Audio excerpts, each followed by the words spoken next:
தங்க பிள்ளையே, இந்த வரம் தரும் வாராகி தாயானவள் உனக்காக அருள்வாக்கு கொடுக்க இந்த தாய் ஓடோடி வந்திருக்கிறேன். இந்த பதிவானது உன் வாழ்க்கையில் இருக்கக்கூடிய பிரச்சனைகளுக்கு தீர்வு காமிக்க இந்த வரம் தரும் வாராகி தாயானவள் ஓடோடி வந்திருக்கிறேன். என் தங்க பிள்ளையே, இந்த தாயை பார்த்து விட்டாயா? அப்பொழுது கண்களை மூடி கவனமாக நான் சொல்லக்கூடிய ஒரு சில வாக்கியங்களை கண்ணீர் வடிக்காமல் கேள். ஏனென்றால் பல துரோக நாட்களை நீ ஒவ்வொரு நாட்களுமாக சந்தித்து கொண்டு வருகிறாய். வினையாக வாழ்க்கையில் ஒவ்வொரு விஷயமும் மாறிக்கொண்டே இருக்கிறது. அதனால் என்னுடைய தங்கப்பிள்ளையின் வாழ்க்கையானது விரக்தியாகி ஆக்கக்கூடிய மனிதர்களாகவே மாறியிருக்கிறார்கள் ஒரு சில உறவுகள். ஆனால் என் தங்க பிள்ளை உருகி உருகி ஒரு சிலர் மீது அன்பு வைத்தது. ஆனால் அவர்கள் உடன் இருந்து எப்பேற்பட்ட சோதனைகளும் வேதனைகளும் கொடுக்க வேண்டுமோ அப்பேற்பட்ட சோதனைகளும் வேதனைகளும் கொடுத்து விட்டார்கள். இப்பொழுது என் தங்க பிள்ளை எப்பேற்பட்ட வாழ்க்கையில் இப்படியெல்லாம் நடந்து விட்டதே, ஒவ்வொரு தருணமும் நான் இனிமேல் என்னதான் செய்ய போகிறேன் என்று தெரியவில்லையே என்று என்னுடைய தங்க பிள்ளை கண்ணீர் வடிக்கிறது. தங்க பிள்ளையே, தைரியமாக இரு. இதோ இந்த வரம் தரும் வாராகி தாயானவள் ஒரு விஷயத்தை சொல்லுகிறேன், கவனமாக கேள். நீ எந்த திசை சென்றாலும் உனக்கு கெடுதலும் துரோகமும் ஏற்படுகிறது. எந்த மனிதர்களையும் நம்பினாலும் அவர்கள்தான் உன்னை ஏமாற்றிக் கொண்டே இருக்கிறார்கள். அதனால் ஒரு 2 மாதத்திற்கு, எப்படி என் தங்க பிள்ளையே, ஓரிரு மாதத்திற்கு என்னை மட்டும் மனதார நினைத்து என்னை தேடி ஒரு முறை வையாவூருக்கு வா. ஏனென்றால் அந்த இடத்தில் உன்னுடைய இருக்கக்கூடிய செய்வினைகள் உனக்குள் இருக்கிறது. இது இந்த வரம் தரும் வாராகி தாய்க்கு தெரிந்துவிட்டது. எப்பொழுது தெரிந்தது தெரியுமா?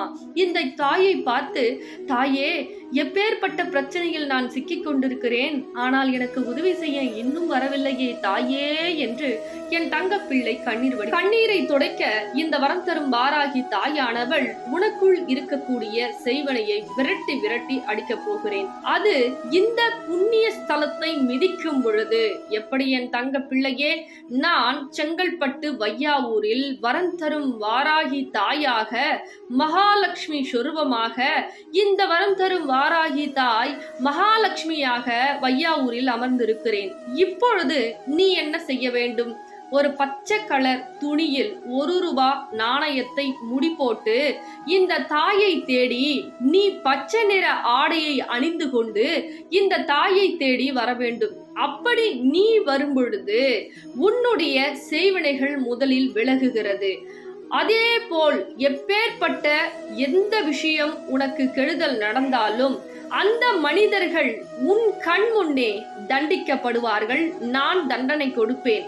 ஆனால் ஒரு நிபந்தனை, உனக்கு குழந்தை பாக்கியம் வேண்டும் எனில் மட்டும் அமாவாசை அன்று நீ வர வேண்டும். எப்படி என் தங்க பிள்ளையே, உனக்கு உறவு பிரச்சனையாக இருந்தால் வெள்ளிக்கிழமை வா.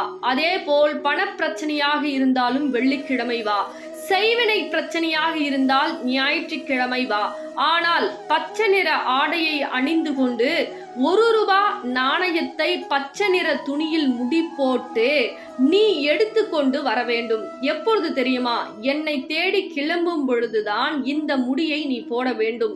உன் வேண்டுதலை சொல்லிக்கொண்டு நான் செங்கல்பட்டு வையாவூரில் அமர்ந்திருக்கிறேன். வேறு எங்கும் மகாலட்சுமி சொரூபமாக நான் அமரவில்லை. பக்கத்தில் இருக்கிறது, அங்கு போகலாமா என்று கேட்டால் எனக்கு தெரியாது. என்னை தேடி வருபவர்களுக்கு மட்டுமே நான் மகாலட்சுமியாக கடன் பிரச்சனையில் இருந்து விடுவிக்கிறேன், செய்வினை பிரச்சனையில் இருந்து விடுவிக்கிறேன். ஒவ்வொரு விஷயத்தையும், குழந்தை செல்வத்தையும் நான் அருள்பாலிக்கிறேன். அதே போல் ஒவ்வொரு தருணமும் என்னுடைய அமாவாசை என்று எனக்காக கும்பப்படையில் விடுவார்கள். அந்த கும்பப்படையலை வாங்கி நீ பிரசாதமாக உண்ணும் பொழுது உனக்கு குழந்தை செல்வம் அதே போல் கிடைக்கிறது. பல உடல்நிலை பிரச்சனையாக இருந்தாலும் சரி செய்து நான் கொடுப்பேன். அதனால் என் தங்க பிள்ளையே, நான் சொல்லக்கூடிய இந்த விஷயத்தை செய்யும் பொழுது எண்ணி 12 நாட்களில் நிச்சயமாக உன் வேண்டுதலை 12 நாட்களில் எதுவாயினும் என் தங்க பிள்ளையே, நான் உன் கண்ணீருக்காக, உன்னுடைய நல்ல மனதிற்காக, என்னுடைய தங்க பிள்ளையின் முழு அன்பிற்காக உடனே உன்னுடன் வந்து உனக்காக என்னவெல்லாம் கேட்கிறாயோ அது அனைத்துமே 12 நாட்களில் நடத்தி கொடுப்பேன். எப்படி நடக்கிறது?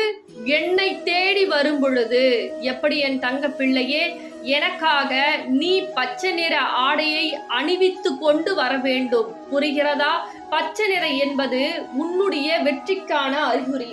பச்சை நிறம் என்பது உன்னுடைய பல நாள் கஷ்டத்திற்குண்டான வெற்றியின் கொடியை உனக்காக நிரூபிப்பதற்காக தான் என்னை தேடி வரும் பொழுது பச்சை நிற ஆடையை அணிந்து கொண்டு இந்த தாயின் நாமத்தை ஓம் வரம் தரும் வாராகியே நமக, ஓம் வரம் தரும் வாராகியே நமக, ஓம் வரம் தரும் வாராகியே நமக என்று சொல்லிக்கொண்டே கிளம்பி என் தலத்திற்கு வரும் பொழுது உன்னுடைய வாழ்க்கையில் இருக்கக்கூடிய பிரச்சனைகள் அன்றே அடியோடு வேரோடு ஒழிகிறது. உன் இல்லத்தில் இருக்கக்கூடிய கடன் மொத்தமே அழிகிறது. உன்னுடைய தீராத பிரச்சனையை நான் இந்த இடத்தில் இருந்து செங்கல்பட்டு வையாவூரில் இருந்தே உன்னுடைய நல்ல தொடக்கத்தையும் நல்ல வாழ்க்கையும் நான் உனக்காக செய்து கொடுப்பேன். ஆனால் இந்த நிபந்தனையை நீ கட்டாயமாக கடைபிடிக்க வேண்டும். என்னை தேடி வர வேண்டும். என் திருத்தலத்தின் மண்ணை நீ மிதிக்க வேண்டும். அப்பொழுது உன்னுடனே உன் இல்லத்திற்கு கட்டாயமாக நான் வருவேன். உனக்குண்டான பிரச்சனையை நான் சரி செய்வேன். ஆனால் ஒன்றை மட்டும் நினைவு வைத்துக்கொள். எளிதிலே பக்கத்திலே சென்று நாம் இதை செய்து கொள்ளலாமா அல்லது கிட்டத்திலே என்று திருத்தலத்திற்கு சென்று வழிபாட்டு கொள்ளலாமா என்று சிந்திக்காதே. எதுவும் கஷ்டப்படாமல் கிடைக்காது என்பதை மறந்து விடாதே. என்னை தேடி வரும் பொழுது நான் உனக்கு உத்தரவு அளித்திருக்கிறேன். இந்த வரம் தரும் வாராகி தாயானவள் செங்கல்பட்டு வையாவூரில் இருக்கிறேன். என்னை தேடி வா. நான் தான் உன்னை கூப்பிட்டேனே தவிர வேறு யாரும் உன்னை கூப்பிடவில்லை என்பதை மறந்து விடாதே. உன்னை என்னுடைய உள்ளத்தை புரிந்து கொண்டு நீ கண்ணீர் வடிக்கிறாய் என்று தெரிந்து கொண்டு உன் கஷ்டம் எவ்வளவு கடலளவு பெரியது, எவ்வளவோ திருத்தலத்தை ஏறி மிதித்திருக்கிறாய், எவ்வளவோ விரதங்களை இருந்திருக்கிறாய், எவ்வளவோ சில விஷயங்களை நீ திருத்தலத்திற்கு செய்திருக்கிறாய். ஆனால் எந்த விஷயமும் உனக்கு பலனளிக்கவில்லையே. தெய்வம் இருக்கிறதா இல்லையா என்று மனம் நொந்து கொண்டிருக்கிறாய். அதனால்தான் உன்னை நான் உனக்குள் இருந்து புரிந்து கொண்டு ஒரு முறை என்னை தேடி வா.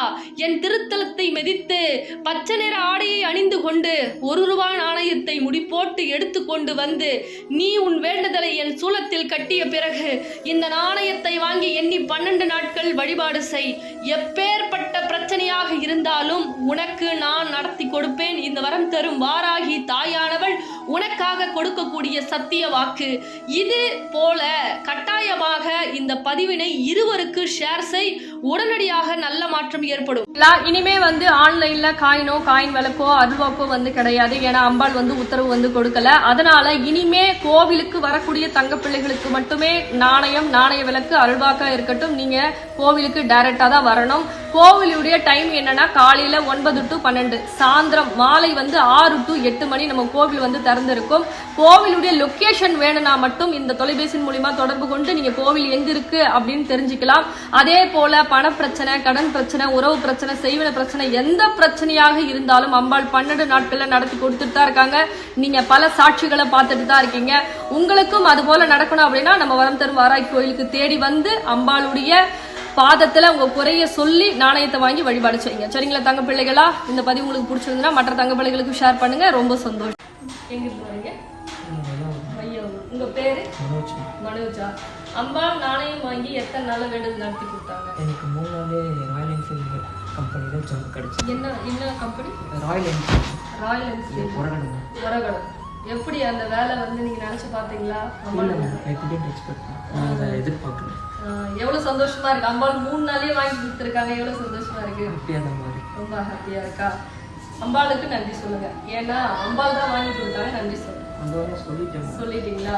3 நாள்ல ஒரு வேண்டுதல் நடத்தி கொடுக்குறாங்கன்னா அவ்வளோ பெரிய விஷயம் கிடையாது. அந்த நாணயம் வாங்கி ஒரு 3 நாள்ல இவ்வளோ பெரிய மிராக்கள் நீங்க நினைச்சு பார்க்காத வேலையை கொடுத்துருக்காங்கன்ற பொழுது அவங்க தான் அந்த நன்றி சொல்லணும்.